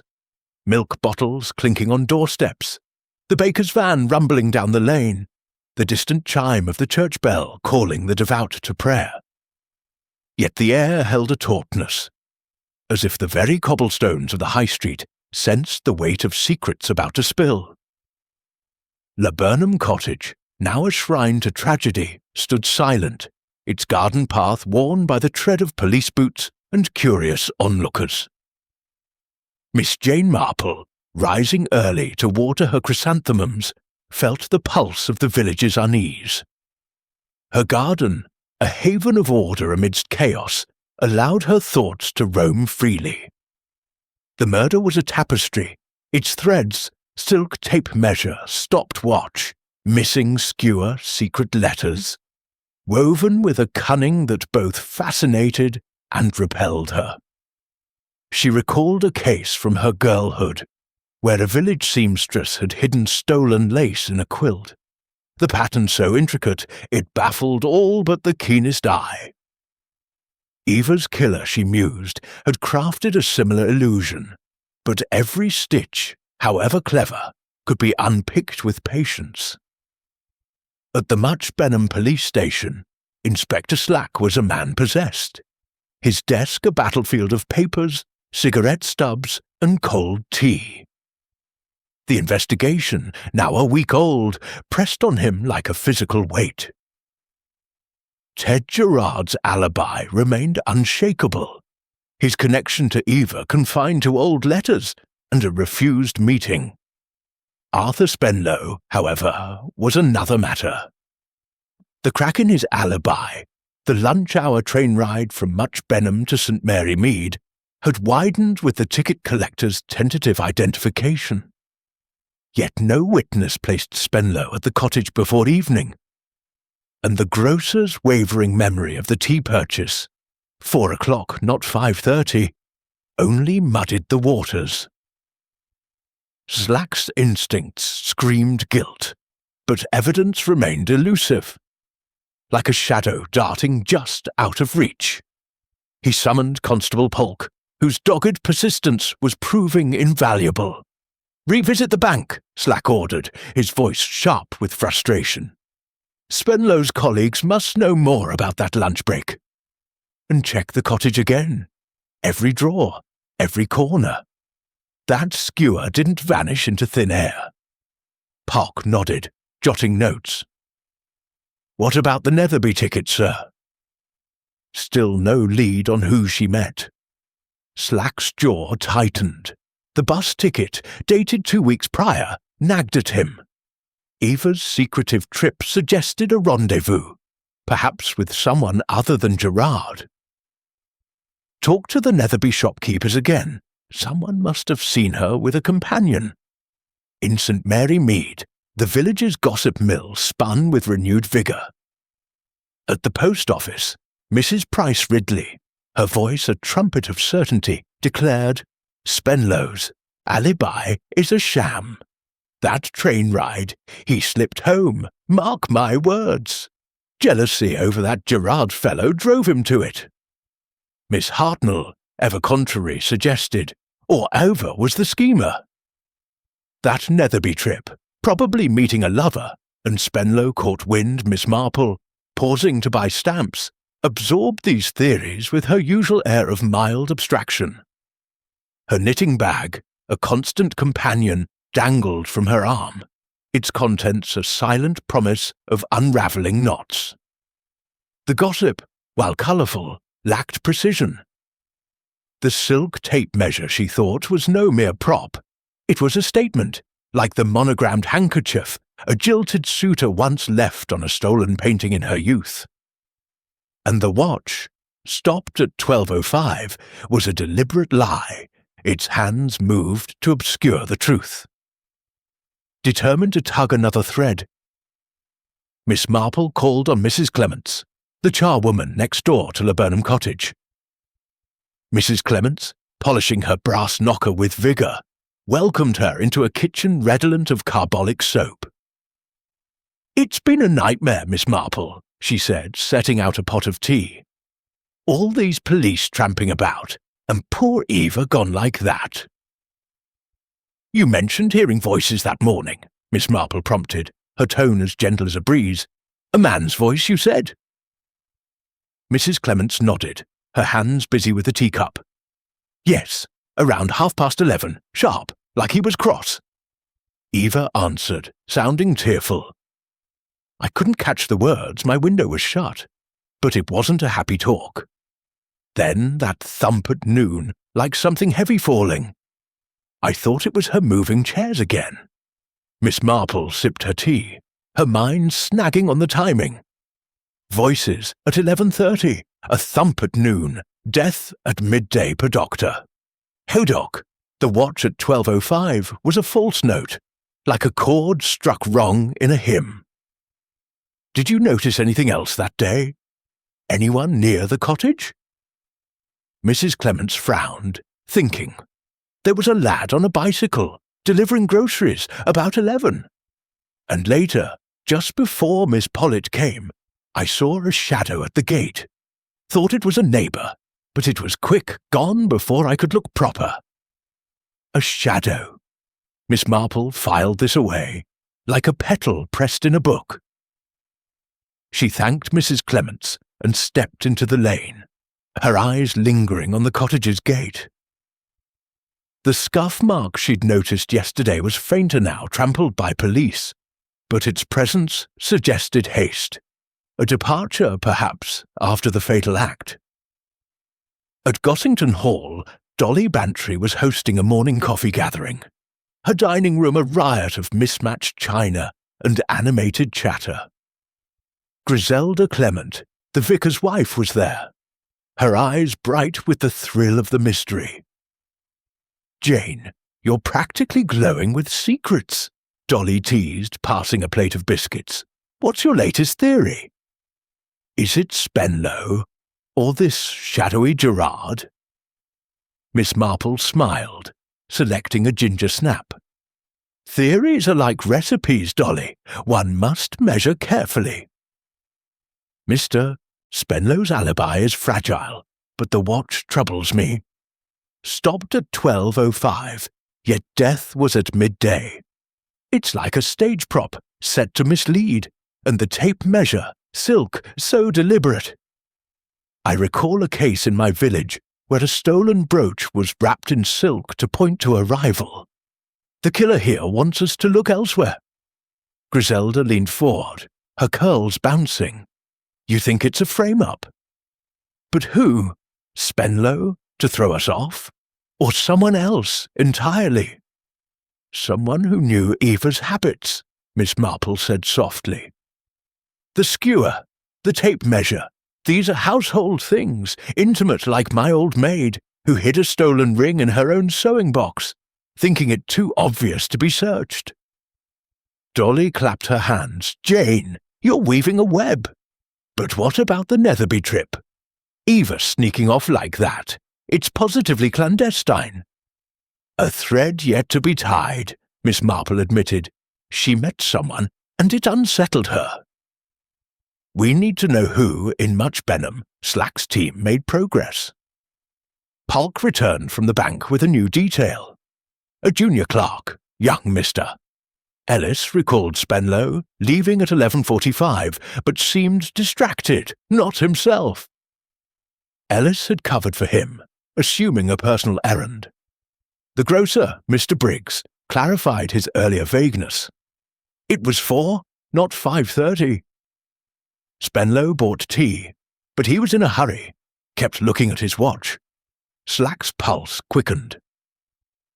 The timeline tightened.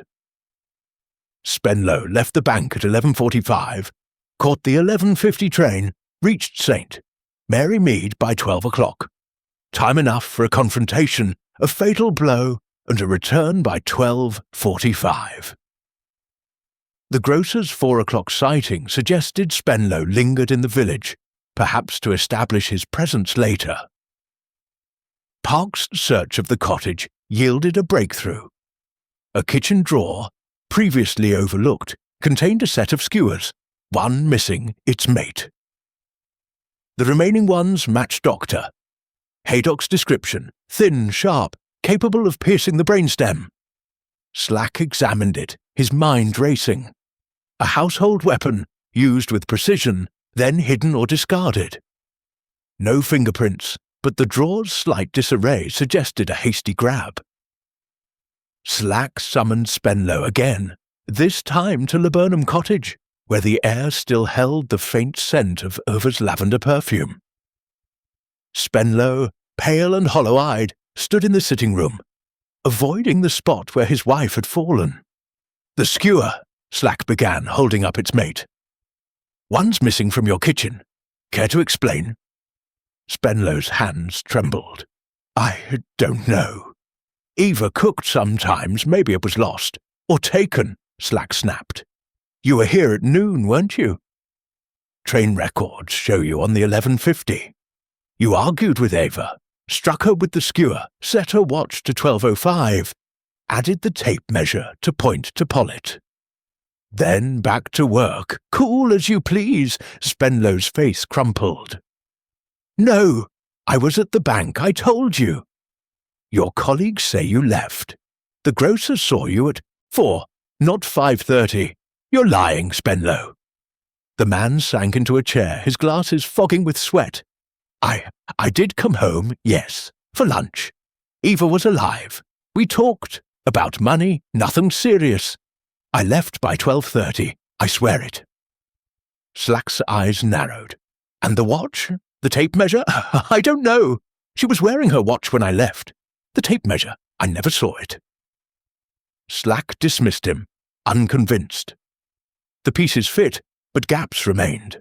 Why 12:05? Why silk? Miss Marple, meanwhile, paid a visit to the Netherby shop where Eva had browsed.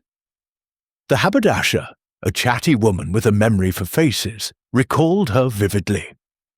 Came in 2 weeks ago, looking at notions, pins, threads, but no tape measures. Seemed nervous, kept glancing out the window like she was waiting for someone. A man passed by, tall spectacles, but she didn't meet him. Left alone. This sparked a new thread in Miss Marple's mind. A man with spectacles, Spenlow, or another? She recalled a case where a wife's secret meeting had been overheard by a gardener, the truth revealed by a dropped earring. Eva's unease suggested a confrontation, perhaps with someone closer than Gerard. That evening, Colonel Melchett convened a meeting at the vicarage, inviting Slack, Miss Pollitt, Spenlow, and at Dolly's insistence, Miss Marple as an observer. The vicar's parlour, with its threadbare rug and sagging armchairs, was an incongruous stage for confrontation. But Melchett's authority lent it gravitas. "We've a breakthrough," he announced. "The skewer, missing from the Spenlow's kitchen." "No prints, but it matches the wound," Miss Pollitt gasped, her hands fluttering. Spenlow stared at the floor, his face a mask. Slack outlined his theory, his voice cutting through the room's tension. "Mr. Spenlow, your alibi's crumbling. You were seen on the train. You had time. The skewer's from your home. Admit it, you killed her." Spenlow's head snapped up. "I didn't. I loved Eva." Miss Marple, seated quietly, spoke up, her voice soft but piercing. "Inspector, the time is wrong. Eva died at midday per doctor. Haydock. The watch says 12:05, but it's a lie. Mr. Spenlow came home, yes, but the tape measure, silk, not Miss Pollitt's, suggests a plan, not panic. Someone wanted us to think the murder happened later, when Miss Pollitt arrived." Slack blinked, caught off guard. "You're saying it's staged?" "Precisely," Miss Marple said. "The watch was advanced, the tape measure added. Like my old friend Clara, who set a clock forward to cover a theft. Mr. Spenlow, you argued with Eva. What about?" Spenlow's shoulders slumped. "Money. She'd been spending. Dresses, trips. I found the letters, thought she was seeing Gerard again. I confronted her at noon. She denied it, said it was over. I left, angry but alive she was." Miss Marple nodded. "And the withdrawals? For her. Gifts to keep her happy. Thought maybe she'd stay." The room fell silent, the weight of his words sinking in. Slack, unconvinced, pressed, "Then who killed her?" Miss Marple's eyes gleamed. "Someone who knew her habits, her kitchen, her watch. Someone close, who could slip in, strike, and stage the scene. The scuff mark at the gate, the hand-delivered letter. Check them, Inspector." Slack, grudgingly impressed, made a note. Melchett, stroking his moustache, said, "Miss Marple, you've a knack for this." "But we need evidence." "Evidence follows observation," she replied. "Like my old gardener, caught because his boots matched a print." As the meeting broke up, Spenlow's eyes met Miss Marple's, a flicker of fear in them. Slack, escorting him out, whispered to Polk, "Watch him. He's cracking." In her cottage, Miss Marple lit a lamp, her notebook open. She wrote, "Voices 11:30, thump noon, watch 12:05, train 11:50, skewer missing. Netherby man with spectacles, scuff mark." She circled scuff mark. A footprint, perhaps, of the truth. At the Blue Boar, the crowd buzzed. "Spenlow's done for," Tom declared. "Admitted he was there." Mrs. Harmon whispered, "But the tape measure, who'd carry silk unless it meant something?" In much Benham, Spenlow sat alone, the memory of Over's tearful face haunting him. He'd lied about the letter's impact. They'd gutted him, revived old fears. Had she betrayed him, or had he failed her? Miss Marple, gazing at the moon, saw the pattern clear. A killer who knew the cottage, who staged a scene to point elsewhere. The threads were unraveling, and soon she knew the tapestry would reveal its maker. Chapter 7. The Final Stitch. The 7th day since Eva Spenlow's murder draped Saint. Mary Mead in a veil of mist, the kind that clung to the thatched roofs and muffled the village's usual clamour of morning life. The milkman's cart rattled more softly, the church bell tolled with a sombre note, and even the sparrows seemed to chirp in hushed tones. Laburnum Cottage, now a spectral presence at the edge of the village, stood as a reminder of the darkness that had pierced its tranquil facade.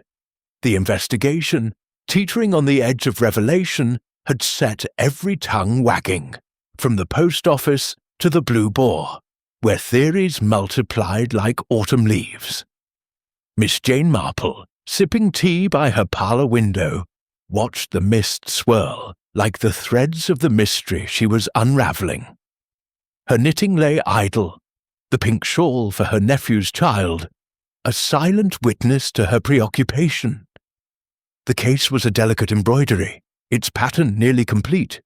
The silk tape measure, the watch stopped at 12:05, the missing skewer, the secret letters, and the scuff mark at the gate. Each was a stitch, carefully placed by a hand that sought to deceive. She recalled a long-ago incident in her village where a stolen locket had been hidden in a vicar's hymn book, its theft masked by piety until a child's sharp eyes spotted the glint. Eva's killer, she sensed, had underestimated the village's quiet vigilance. At the Much Benham police station, Inspector Slack was a storm of determination, his desk a chaos of notes, cigarette butts and crumpled maps. The investigation had reached a critical juncture, with Arthur Spenlow's crumbling alibi at its heart. The train ride at 11:50, the grocer's sighting at 4, the missing skewer, all pointed to him, yet the watches 12:05 and the silk tape measure gnawed at Slack's logic. He felt like a man chasing a phantom, the truth slipping through his fingers like the mist outside. He summoned Constable Polk, whose earnest diligence was now a lifeline. "Get to the cottage," Slack barked, his voice hoarse from sleepless nights.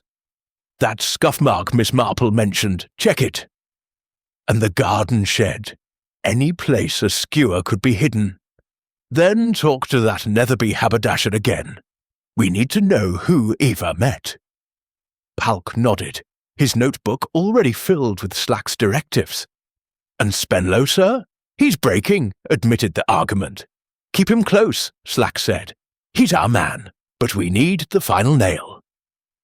That watch, why 12:05? It's too precise for panic. In St. Mary Mead, the village buzzed with a feverish energy.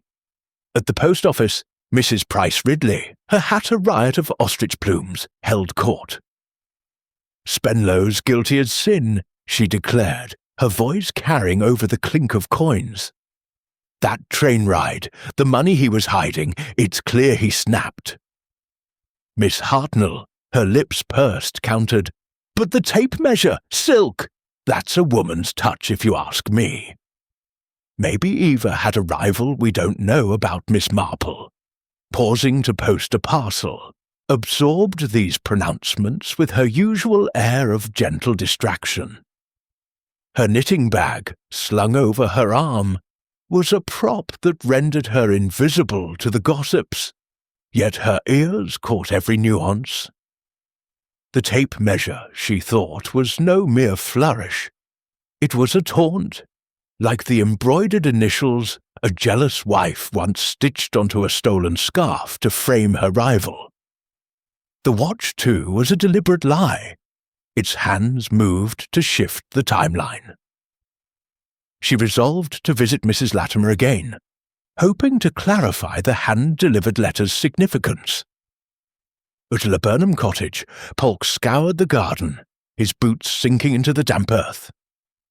The scuff mark, now barely visible, was near the gate, a shallow gouge suggesting a hurried step. He measured it, noting its size, consistent with a man's shoe, perhaps size 9. The shed, a rickety structure behind the cottage, yielded nothing but rusty tools and a sack of potatoes. No skewer, no tape measure, no answers. Polk, undeterred, photographed the mark and moved on to Netherby. At the haberdashery, the shopkeeper, Mrs. Tuttle, recalled Eva's visit with vivid detail. She was nervous, kept looking out the window. A man passed by, tall spectacles, carrying a briefcase. She didn't meet him, though. Left alone, bought nothing, Polk pressed. Anyone else? Mrs. Tuttle hesitated. There was a woman, older, grey hair, watching from across the street. Didn't come in, but she stared at Eva.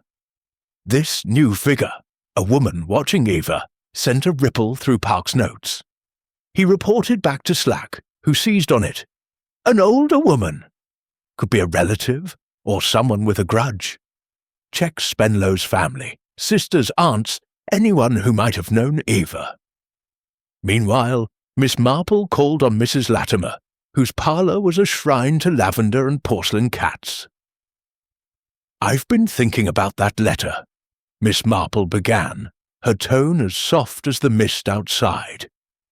You said it was hand-delivered? Mrs. Latimer nodded, stirring her tea.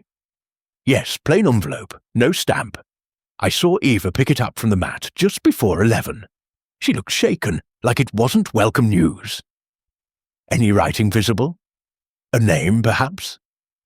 Mrs. Latimer frowned. I couldn't see clearly, but it was a man's hand, I'd say. Bold, black ink. Miss Marple's mind snagged on this.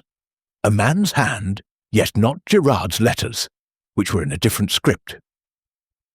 She thanked Mrs. Latimer and stepped into the lane, her eyes drawn to the cottage's gate. The scuff mark, she noted, was near a rose bush, its thorns capable of snagging a trouser leg. She recalled a case where a torn hem had betrayed a thief, his haste, his undoing. At Gossington Hall, Dolly Bantry was in high spirits, hosting a midday tea with Griselda Clement and the vicar. The dining room, with its heavy curtains and silver teapot, buzzed with excitement. Jane, you're positively radiant, Dolly exclaimed, passing a plate of scones. You've got that look, like you're about to unravel the whole thing. Miss Marple smiled, spreading jam with care. It's a matter of threads, Dolly. The watch, stopped at 12:05, is a lie. The tape measure, silk and deliberate, is a signature. The skewer, the scuff mark, they point to someone who knew the cottage intimately. Like my old friend Edith, who hid a stolen brooch in her own sewing basket, thinking it too obvious to be searched. Griselda leaned forward, her eyes wide. You think Spenlow staged it all? But why the tape measure? To point to Miss Pollitt, Miss Marple said, or to distract from the skewer's precision. I recall a case in London, where a husband staged a robbery to cover a murder, but a misplaced glove gave him away. Here, the watch is the glove to the vicar, Leonard Clement sighed. I wish it were simpler, an outsider perhaps. This talk of skewers and tape measures is unsettling. Simplicity is the killer's hope, Miss Marple replied, but villagers see everything, Leonard. Like Mrs. Latimer's letter, or the scuff mark at the gate. Dolly clapped her hands. Jane, you're closing in. But what about that Netherby woman? A watcher? How thrilling! A loose thread, Miss Marple admitted, but every thread leads somewhere. In Much Benham, Slack's team uncovered a new lead. Spenlow's sister, Mrs. Edith Harrow, lived in Netherby. A widow in her 50s, grey-haired and stern, she matched Mrs. Tuttle's description of the woman watching Eva. Pulk visited her, finding a woman with a tight-lipped demeanour. "I knew Eva," she admitted. "Never liked her. Too flashy for Arthur. But I didn't see her that day." Her denial was firm, but her hands shook as she poured tea. Slack, briefed by Pulk, sensed a connection. "Edith Harrow, watching Eva? Maybe she knew about the letters or the money. Check her movements." At the police station, Slack confronted Spenlow again, this time with the skewer's mate and the train ticket. "You were at the cottage, Arthur." "You argued. The skewer's gone. The watch was tampered with." "Stop lying." Spenlow's face collapsed, tears streaming. "I didn't kill her. Yes, I came home at noon. We fought about the letters, the money. She said she'd met someone in Netherby, not Gerard, but wouldn't say who. I was angry, but I left her alive. I swear it." Slack pressed, but Spenlow's story held, his grief raw. The inspector, frustrated, turned to the watch, sending it to a jeweller in Much Benham. The report came back. The crystal's crack was superficial. The hands advanced deliberately, stopped by a precise tap. A staged timeline, as Miss Marple had suggested. That evening, Colonel Melchett called a final gathering at the vicarage, with Slack, Spenlow, Miss Powlett, Mrs. Latimer, and Miss Marple, whose presence was now grudgingly accepted. The parlour, lit by flickering lamps, was thick with tension. Melchett cleared his throat. "We're close, but we need the truth. Mr. Spenlow, you were at the cottage. The skewers from your kitchen." The watch was set to mislead Spenlow, trembling, repeated his story. "I left her alive." "I didn't touch the watch or the tape measure." Miss Marple, seated in a corner, spoke softly, her voice cutting through the room like a needle.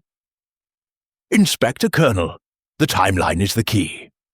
Eva died at midday per doctor.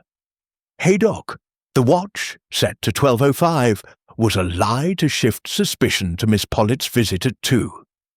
The tape measure, silk not hers, was a flourish, meant to confuse. But the scuff mark, the letter, the Netherby watcher, they point to someone else, someone who knew Eva's secrets." Slack, his patience thin, snapped. "Who, then?" Miss Marple's eyes gleamed. "Mrs. Harrow, Mr. Spenlow's sister. She watched Eva in Netherby, perhaps sent the letter. She knew the cottage, the kitchen. Jealous of Eva's hold over Arthur, or fearing scandal, she acted. The skewer was precise, the tape measure a taunt, silk like Eva's extravagance. Check her shoes, Inspector. The scuff mark may match." The room froze. Spenlow gasped. "Edith!" "No," but his voice faltered, doubt creeping in. Slack, stunned, dispatched Pulk to Netherby. Edith Harrow, confronted, crumbled. "I couldn't let her ruin him," she sobbed. "Those letters, her spending, she was leaving Arthur, planning to run off. I went to the cottage, begged her to stop. She laughed, said I was meddling. I grabbed the skewer, struck her. The watch, the tape measure, I set them to point to the dressmaker." The confession, raw and unadorned, sealed the case.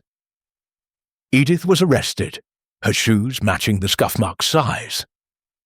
The letter found in her home was in her hand, a warning to Eva to leave Arthur be. As St. Mary Mead exhaled, Miss Marple returned to her cottage. Her knitting resumed. "Threads," she told Cherry, "always lead to the truth, if you know where to pull." The village settled, the mist lifting, and Laburnum Cottage faded into quiet, its secrets stitched closed.